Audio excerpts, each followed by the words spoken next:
So let me get this straight. Meghan Markle, the woman who survived British tabloids, royal racism, and a palace that makes Game of Thrones look like Bluey, is being painted as the villain again. And who's leading the witch trial this week?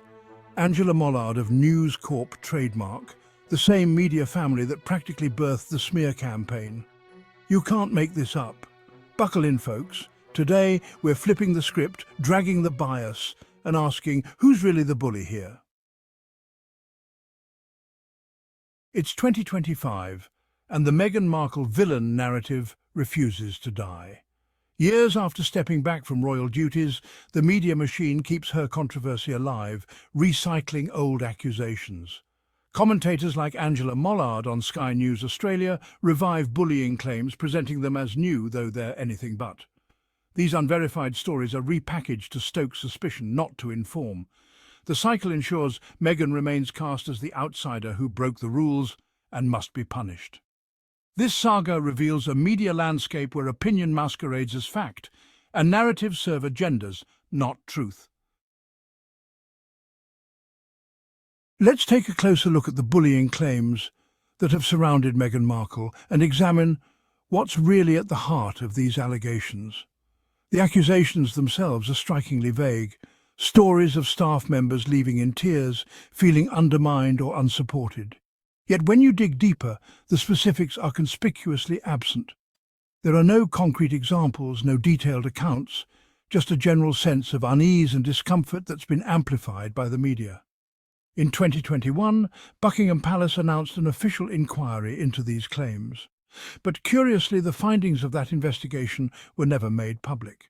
This lack of transparency has only fueled speculation, leaving a lingering cloud of suspicion over Meghan's reputation. Instead of facts, we're left with a patchwork of hearsay, whispers, and anonymous sources. These shadowy accounts have become the backbone of a campaign that feels more like character assassination than a search for truth. In most situations, such flimsy evidence would be quickly dismissed. But when it comes to Meghan, these rumours are treated as established fact, endlessly debated and dissected in the press. The language used in these stories is especially revealing. Words like demanding and assertive, traits often praised in leaders, are twisted into aggressive and abrasive when applied to her, subtly shifting public perception. For women, and particularly women of colour, these double standards are painfully familiar. They're expected to be agreeable and accommodating, and when they push back or speak up, they're criticised far more harshly than their peers. The narrative that's been constructed expects Meghan to be quiet, deferential and grateful. Instead, she's painted as a Hollywood diva who simply couldn't adapt to royal life, reinforcing old stereotypes. But when you strip away the rumours and innuendo, what's left is little more than a ghost story, one designed to frighten and distract rather than to reveal any real truth. At its core, this is the story of a modern, ambitious woman stepping into an ancient, tradition-bound institution and being punished for daring to be different, for refusing to simply blend in. Until there's true transparency and the facts are brought to light, these allegations remain nothing more than a cautionary tale, one that says more about the institution and the media than about Meghan herself. Timing matters. The bullying claims leaked to the Times just before Meghan and Harry's Oprah interview. A calculated move, the goal discredit Meghan before she could share her side. By painting her as a bully, the palace and its media allies undermined her credibility. This was classic PR, attack the messenger when you can't refute the message. The leak shaped headlines, ensuring bully was linked to Meghan as she spoke out.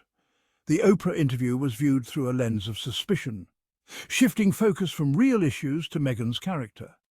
This wasn't coincidence, it was strategy. Powerful institutions used the media to protect themselves and silence critics. The timing of the leak was the story, a masterclass in narrative control. Media giants like News Corp have relentlessly driven the Meghan narrative, shaping public perception through a constant stream of headlines and commentary. Their influence stretches across continents, with their reach extending from the UK to Australia and beyond, ensuring that the story never truly fades from the spotlight. Commentators such as Angela Mollard and her peers fuel an echo chamber where old claims and rumours are recycled and repackaged as breaking news. This cycle of repetition gives the impression of fresh controversy, even when the substance remains unchanged.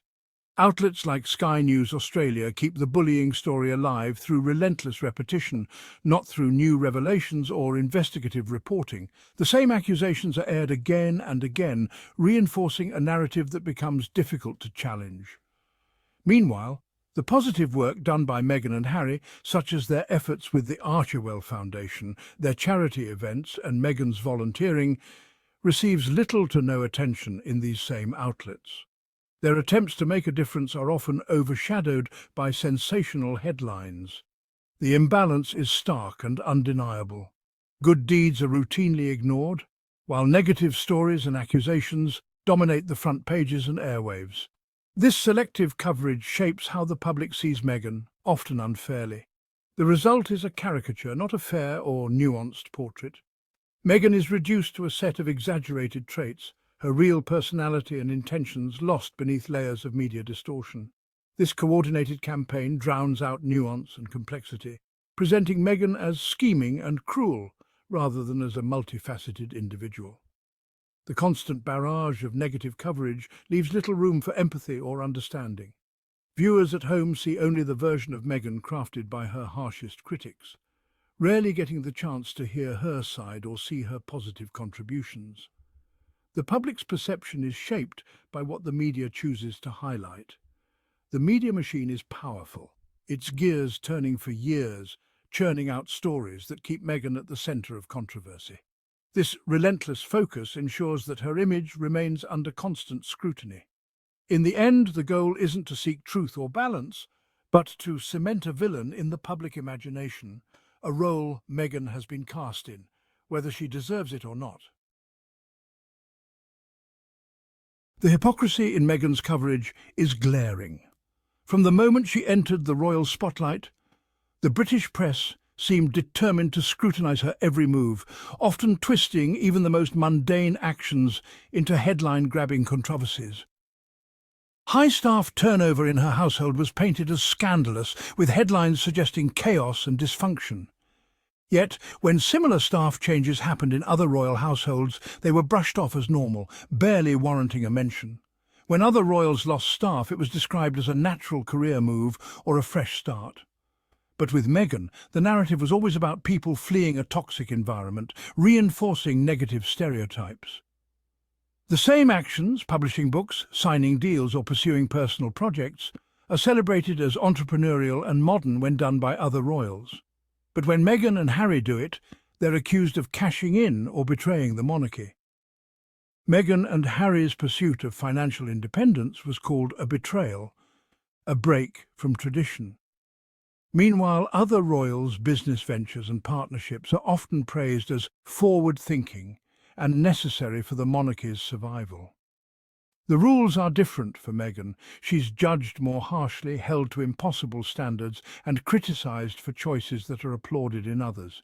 Every step she takes is dissected and questioned. Why? She's an outsider, American, biracial, divorced, and an actress.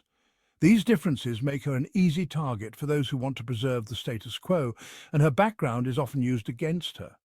For not fitting the mould, she's treated as the exception, singled out and isolated rather than embraced for bringing something new to the royal family. This selective outrage exposes the deep-rooted bias at play, revealing how the media can shape public perception by choosing which stories to amplify and which to ignore. Meghan is held to a standard no one else is expected to meet, her every action magnified and criticised, while others are given the benefit of the doubt.